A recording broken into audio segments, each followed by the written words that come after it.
ಬೆಂಗಳೂರು ನಗರದಲ್ಲಿ ಐಷಾರಾಮಿ ವಾಹನಗಳ ತೆರಿಗೆ ವಂಚನೆಗೆ ಕಡಿವಾಣ ಹಾಕಲು ಸಾರಿಗೆ ಇಲಾಖೆ ಅಧಿಕಾರಿಗಳು ಕಾರ್ಯಾಚರಣೆಯನ್ನು ತೀವ್ರಗೊಳಿಸಿದ್ದು, ಅದರ ಭಾಗವಾಗಿ ಮಹಾರಾಷ್ಟ್ರ ನೋಂದಣಿ ಹೊಂದಿದ್ದ ಬರೋಬ್ಬರಿ 7.5 ಕೋಟಿ ರೂಪಾಯಿ ಮೌಲ್ಯದ ದುಬಾರಿ ಫೆರಾರಿ ಕಾರೊಂದನ್ನು ಜಪ್ತಿ ಮಾಡಿದ್ದಾರೆ.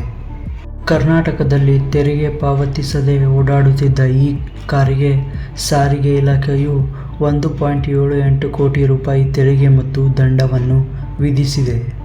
ಕರ್ನಾಟಕ ಸಾರಿಗೆ ಇಲಾಖೆಯ ನಿಯಮಗಳ ಪ್ರಕಾರ ಯಾವುದೇ ಹೊರ ರಾಜ್ಯದ ನೋಂದಣಿ ಹೊಂದಿರುವ ವಾಹನವು ಕರ್ನಾಟಕದಲ್ಲಿ 11 ತಿಂಗಳಿಗಿಂತ ಹೆಚ್ಚು ಕಾಲ ಸಂಚರಿಸಿದರೆ ಅದು ಕರ್ನಾಟಕಕ್ಕೆ ನಿಗದಿತ ರಸ್ತೆ ತೆರಿಗೆಯನ್ನು ಪಾವತಿಸಬೇಕು.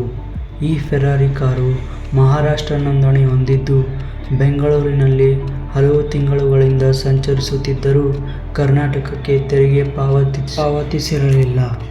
ಬೆಂಗಳೂರಿನ ಸಾರಿಗೆ ಅಧಿಕಾರಿಗಳು ನಿರ್ದಿಷ್ಟವಾಗಿ ಸಾರಿಗೆ ಇಲಾಖೆಯ ಪೂರ್ವ ವಿಭಾಗದ ಜಂಟಿ ಆಯುಕ್ತರು ಮತ್ತು ಅವರ ತಂಡ ಕಾರಿನ ಬಗ್ಗೆ ಮಾಹಿತಿ ಪಡೆದು ಕಾರ್ಯಾಚರಣೆ ನಡೆಸಿದರು.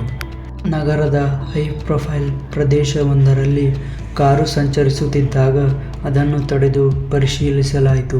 ಪರಿಶೀಲನಾ ವೇಳೆ ಕಾರಿನ ಮಾಲೀಕರು ಕರ್ನಾಟಕದಲ್ಲಿ ತೆರಿಗೆ ಪಾವತಿಸಿಲ್ಲ ಎಂಬುದು ದೃಢಪಟ್ಟಿತು. ಕರ್ನಾಟಕದಲ್ಲಿ ಈ ರೀತಿಯ ದುಬಾರಿ ಐಷಾರಾಮಿ ವಾಹನಗಳಿಗೆ ರಸ್ತೆ ತೆರಿಗೆಯು ವಾಹನದ ಮೌಲ್ಯದ ಆಧಾರದ ಮೇಲೆ ಲಕ್ಷಗಟ್ಟಲೆ ಅಥವಾ ಕೋಟಿಗಟ್ಟಲೆ ಇರುತ್ತದೆ.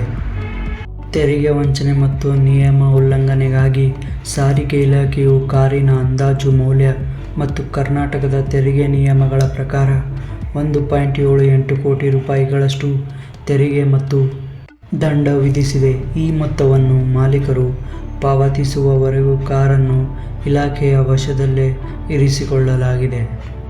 ಸಾರಿಗೆ ಇಲಾಖೆಯು ರಾಜ್ಯಕ್ಕೆ ತೆರಿಗೆ ವಂಚನೆ ಮಾಡಿ ಸಂಚರಿಸುವ ಐಷಾರಾಮಿ ಕಾರುಗಳು, ಬೈಕ್ಗಳು ಮತ್ತು ಇತರೆ ವಾಹನಗಳ ವಿರುದ್ಧ ಕಠಿಣ ಕ್ರಮ ಕೈಗೊಳ್ಳುವುದಾಗಿ ಘೋಷಿಸಿದೆ.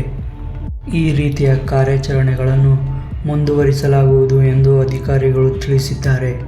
ತೆರಿಗೆ ವಂಚನೆ ಮಾಡುವ ಮೂಲಕ ಸರ್ಕಾರಕ್ಕೆ ನಷ್ಟ ಉಂಟು ಮಾಡುವವರ ವಿರುದ್ಧ ಕಾನೂನು ಕ್ರಮ ಜರುಗಿಸಲಾಗುವುದು ಎಂದು ಎಚ್ಚರಿಕೆ ನೀಡಲಾಗಿದೆ.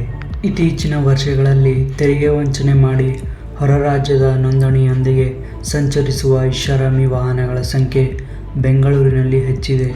ಇದರಿಂದ ರಾಜ್ಯ ಸರ್ಕಾರಕ್ಕೆ ದೊಡ್ಡ ಪ್ರಮಾಣದ ಆದಾಯ ನಷ್ಟವಾಗುತ್ತಿದ್ದು, ಇದನ್ನು ತಡೆಯಲು ಸಾರಿಗೆ ಇಲಾಖೆಯು ವಿಶೇಷ ಅಭಿಯಾನಗಳನ್ನು ನಡೆಸುತ್ತಿದೆ.